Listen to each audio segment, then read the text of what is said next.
Hey everyone, I'm Kelly with the Suburban Soapbox, and today we are making some homemade whipped cream. There is really nothing like making whipped cream at home, and what's great about this whipped cream is it's stabilized, so you can use it to frost your cakes, you can use it for strawberry shortcake, you can use it as a cupcake topping, or you can use it to top your summer berries. This is so versatile and so easy, and there's no cream cheese in it whatsoever.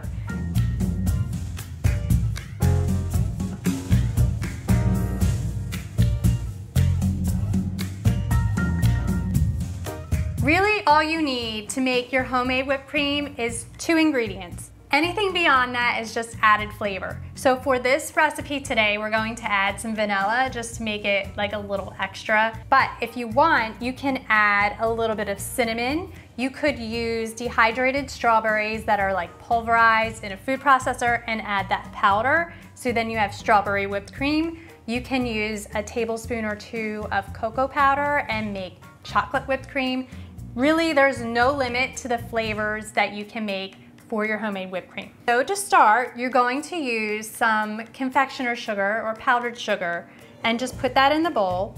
And you typically will measure this like about 1/4 cup.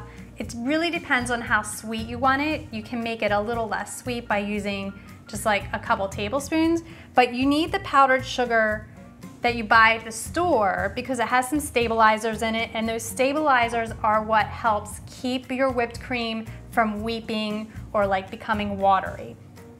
A lot of people will say you need cream cheese. If you put cream cheese in this, you're making cream cheese frosting. That is not whipped cream. I don't care who says it is not. Do not put cream cheese in this. Okay, now we're going to use some heavy cream, and you can use heavy whipping cream, but I like heavy cream because it's a little richer, it has more fat to it, so it's going to definitely hold up as a frosting or a topping. And we're just going to pour your cold heavy cream into the bowl, and it's about a 2-to-1 ratio, so 2 parts of heavy cream to 1 part of powdered sugar. And then you're going to use a whisk or a hand mixer. So we're going to pour in just a tiny bit of the vanilla, and you can whisk this by hand, but you're definitely going to be working those muscles. So I would highly advise you to use a hand mixer or a stand mixer to get the job done here. And all we're going to do is beat it until stiff peaks form.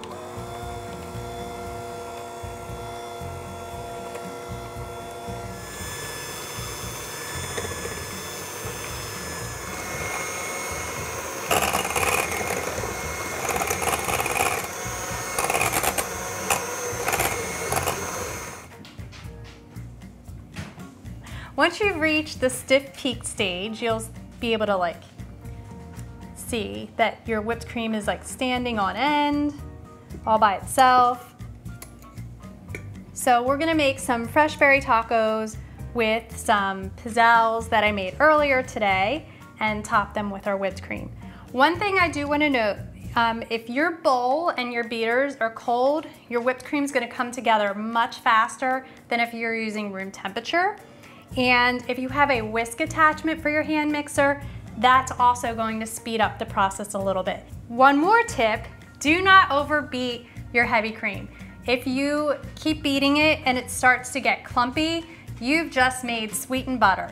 So stop once you get to the stiff peaks, or you're going to have some very desserty butter.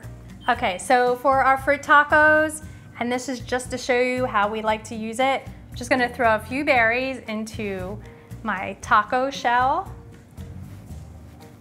and top with a little bit of whipped cream right on top.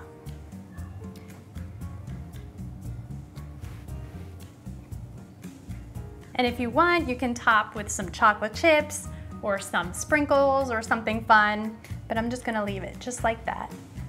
Now that your whipped cream is done and your tacos are ready, you can dig into either your tacos or your bowl. So I'm going to eat out of my bowl. It is so good, so creamy and sweet and just simply fantastic. I could literally eat this whole bowl and this bowl and the tacos all myself right now. Thank you so much for watching. If you like this video, please be sure to give it a like and subscribe. For more easy recipes, be sure to follow thesuburbansoapbox.com. Thanks again.